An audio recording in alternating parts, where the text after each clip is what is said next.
Lagay tayo ng konting mantika.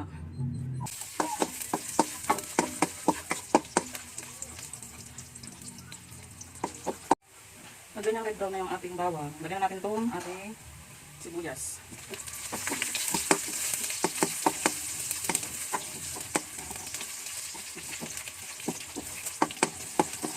Lagyan natin itong sibuyas, tapos add natin yung sardinas. Ayan, meron tayong youngstown, kulay red. Para medyo may sita ng konti.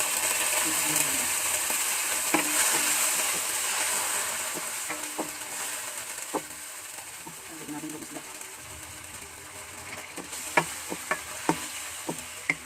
Tutuin mo natin itong sardinas.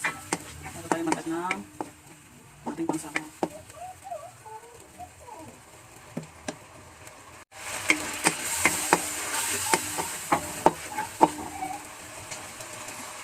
Add natin itong nilagyan ko ito ng tubig kasi para magkaroon pa ng yung lasa.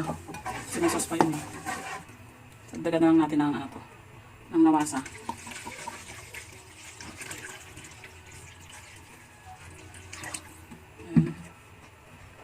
Lagay tayo ng toyo para magkaroon ng siya, kulay. Add na rin natin itong mga pampalasa natin, paminta, pandurog, tsaka malik sarap.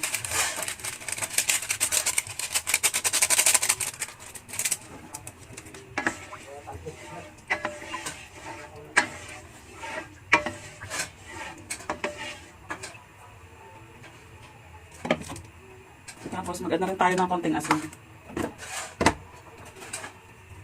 Konting asin. Stock pa natin para hintayin natin kumulo.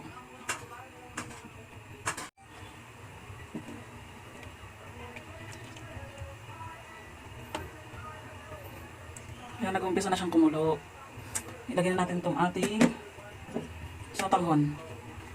Sotanghon natin, ibabad na natin yan. Ibabad na natin yan sa tubig kanina. So, ayan na nga, kumukulo na.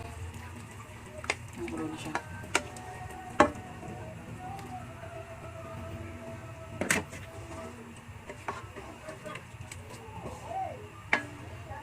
Kumapit na rin sa natin, sotanghon yung kulay ng sabaw natin.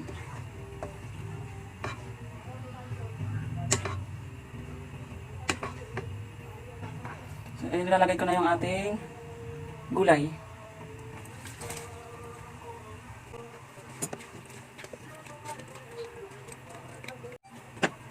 Laruin na natin ito. Ay, gusto.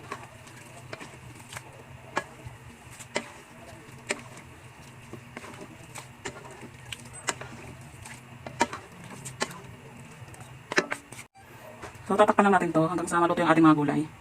Huwag naman masyadong overcook. Pag nakita natin luto na yung gulay natin, pwede na yan. Pwede natin gulay natin.